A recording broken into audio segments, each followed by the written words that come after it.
ఇప్పటివరకు లొట్టపీసు కేసులో విచారణకు చేసినటువంటి కేటీఆర్ గారికి శాసన మండలి సభ్యులు ప్రతిపక్ష నాయకులు టీఆర్ఎస్ కుటుంబ సభ్యులందరికీ పేరు పేరున నమస్కారం. వాస్తవానికి రేవంత్ రెడ్డి తన యొక్క ఫెయిల్యూర్స్ కప్పిపుచ్చుకోవడానికి తన చేతగాని తనాన్ని కప్పిపుచ్చుకోవడానికి ప్రజల పక్షాన తెలంగాణ గొంతుపై ప్రతిరోజు ప్రశ్నిస్తున్నటువంటి కేటీఆర్ గారి మీద అక్రమ కేసులు బనాయిస్తా ఉన్నారు. రేవంత్ రెడ్డి 18 నెలల పాలనలో కేటీఆర్ గారి మీద 14 కేసులు పెట్టారు.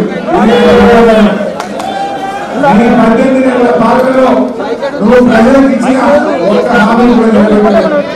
నీ ఛాన్స్ హామీలు అమలు చేయడానికి నీ మీద చీటింగ్ కేసు పెట్టాల్సిన అవసరం ఉంది. నువ్వు మాట తప్పినందుకు నీ మీద కేసు పెట్టాల్సిన అవసరం ఉంది. దేవుళ్ళ మీద ఒట్టు పెట్టి మాట తప్పినావు, అసెంబ్లీలో చెప్పి మాట తప్పినావు. మాట తప్పులు తప్ప మాట నిలబెట్టుకున్న పాపాలను ఎన్నడూ కూడా పోలేదు. కేటీఆర్ గారు ఈ రాష్ట్రం యొక్క గౌరవాన్ని పెంచే విధంగా మొత్తం ఇండియాలో అనేక రాష్ట్రాలు మాకు ఈ కార్ రేసింగ్ కావాలంటే మాకు కావాలని పోటీ పెడితే తన శక్తి యుక్తులను ఉపయోగించి హైదరాబాద్ కు ఈ కార్ రేసింగ్ తెచ్చి మన రాష్ట్రం యొక్క గౌరవాన్ని అంతర్జాతీయ స్థాయిలో రేవంత్ రెడ్డి నువ్వు ఎవరు నిర్వహించను అన్నా, ఎవరు ఏ రాష్ట్రం కూడా అడ్డాల పోటీలు నిర్వహించము అన్నారు. ఎవరు మాకొద్దన్నారు, ఎవరు మాకొద్దన్న అడ్డాల పోటీలు ఈ రాష్ట్రానికి తెచ్చి ప్రపంచం ముందు రాష్ట్ర పరువు తీసిన రేవంత్ రెడ్డి. ఇవాళ ఈ దేశ పరువు, ఈ రాష్ట్ర పరువు మంట కలిపిడు రేవంత్ రెడ్డి. ఇలా అందరూ కావాలన్న ఈ కార్ రేసింగ్ ను పోటీలో మన రాష్ట్రానికి తెచ్చి మన గౌరవాన్ని తెచ్చింది కేటీఆర్ గారు అయితే, ఎవరు వద్దన్నటువంటి అందాల పోటీలు నిర్వహించి ఈ రాష్ట్రాన్ని అప్రతిష్ట పాలు చేసిన చరిత్ర రేవంత్ రెడ్డి ప్రభుత్వం. ఇలా మీరు చూస్తున్నారు. ఎందుకు విషయంలో ఆల్రెడీ కేటీఆర్ గారు అన్ని విషయాలు చెప్పారు. కేవలం డైవర్షన్ పాలిటిక్స్.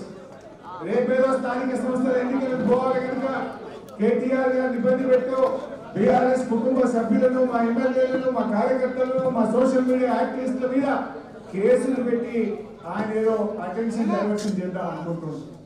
కుల్లా ఉన్నది. రాష్ట్ర ప్రభుత్వ ఖజానా నుంచి ఆ కంపెనీ అకౌంట్ లోకే పోయింది. ₹1 ఇటుపోలే, ₹1 అటుపోలే, ₹1 ఇంకెక్కడికి పక్కదారి పట్టలేదు. అందులో కేసే లేదు.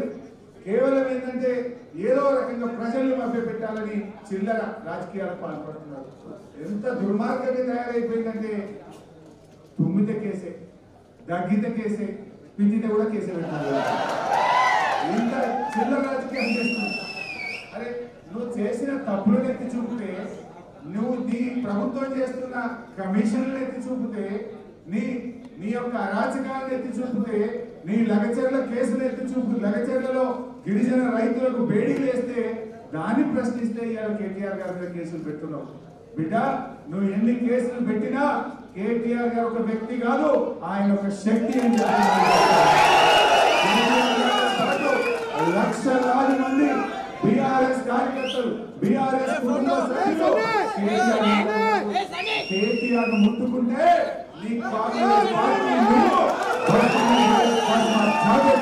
హెచ్చరిస్తూ నేను ఇంకెక్కువ టైం తీసుకోకుండా గౌరవనీయులు కేటీఆర్ గారిని మాట్లాడాల్సిందిగా కోరుతున్నాను.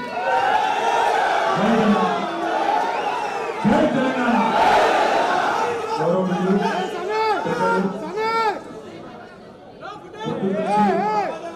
జ్వరం ఉన్నా ఇక్కడ మరి మీ అందరికీ స్ఫూర్తినిస్తూ ఇక్కడే ఉండి పొద్దు నుంచి ఇప్పటిదాకా మీతోనే ఉన్న గౌరవనీయులైన మాజీ మంత్రివర్యులు పెద్దలు మా బావగారు